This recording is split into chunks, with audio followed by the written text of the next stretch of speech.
What's up, guys? This is Ryan Smetzer, and I am honored to get to chat this morning with Carolyn Cawley, the president of the United States Chamber of Commerce Foundation. Carolyn, great to chat with you this morning. Good morning, Ryan. Thank you for having me.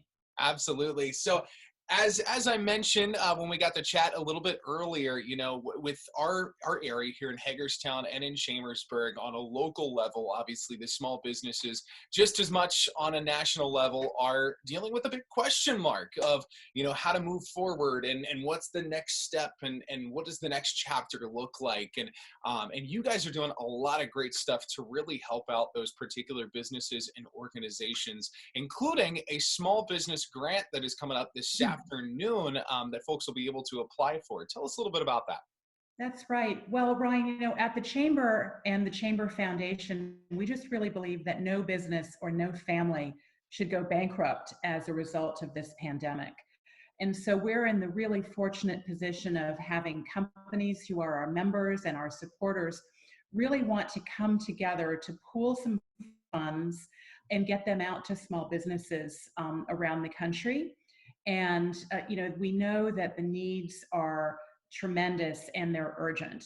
So we've partnered with companies like Vistaprint, which we all know, Travelers, Merck, and the S&P Foundation, all of us coming together and saying, what is the small contribution that we can make and help as many people as we can for as long as we can? Because look, even the federal money is not enough and everyone wants to help.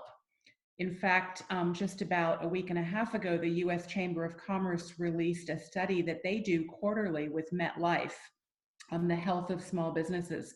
And here's one statistic that I found really alarming, which is that 1 in 4 small business owners who were surveyed said they are 2 months or less from probably closing permanently. So we know that this problem is real and it's urgent, and we're just happy to be part of being able to help a few people along the way.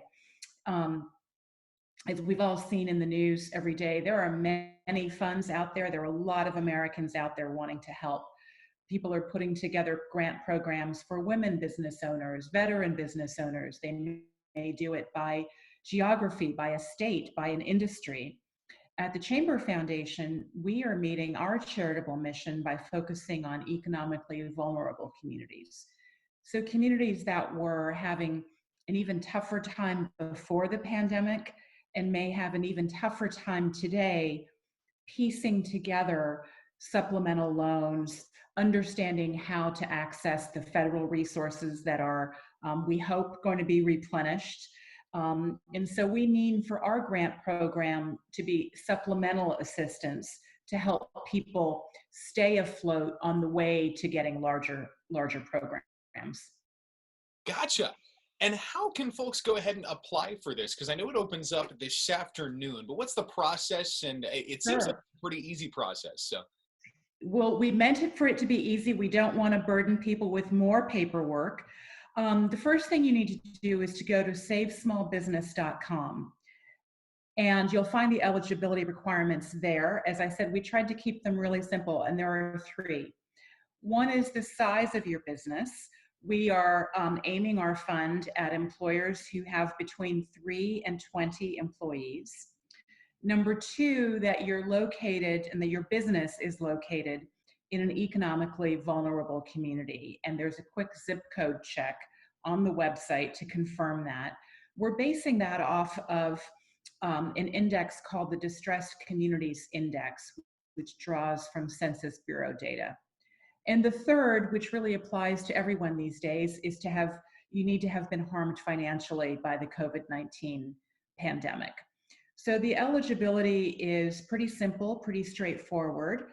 Applications will go live today at 3:00 Eastern on that website, savesmallbusiness.com. Once you're there, the application process is also designed to be as simple and straightforward as possible. It should take about 10 minutes total. And you'll need to provide a couple of things like your W-9, your employer identification number, tell us what kind of business you are, and that's about it. And we are going to be dispersing funds, on a rolling basis. as quickly as we can to help as many people and get out as much as we can. I want to say one thing, which is that, we know this is urgent and we wanted to get it out there as soon as possible, starting today. But this is the beginning. We are actively continuing to fundraise and try to replenish the fund, hence the rolling basis. It's not that this is going to shut down, tomorrow. We're continuing to raise funds and keep money going. Awesome. And again, that's savesmallbusiness.com, correct? That's right. Gotcha. And then if folks need other resources as well as this resource, what's the website for the U.S. Chamber of Commerce? Sure. It's uschamber.com, and you will find a lot of resources there. We've got webinars and town halls, guidebooks for small employers to help them understand the federal Payroll Protection Act and how to access it. We know that there's been a lot of confusion for people out there. And so there are a lot of resources on the Chamber site to help people navigate that. Awesome. Carolyn, thank you so much again for taking the time to chat. And obviously, with so many different grant programs, so many different opportunities for businesses to get assistance, it's great to have one just like this, easy to fill out, a few little parameters, and you're good to go. So thank you again, Carolyn, for taking the time to chat and for everything that you guys are doing with the U.S. Chamber of Commerce and the U.S. Chamber of Commerce Foundation. I hope you guys are staying well, and thanks for everything. Great. Thank you, Ryan. Thanks for having me. Absolutely. Take care. Stay well.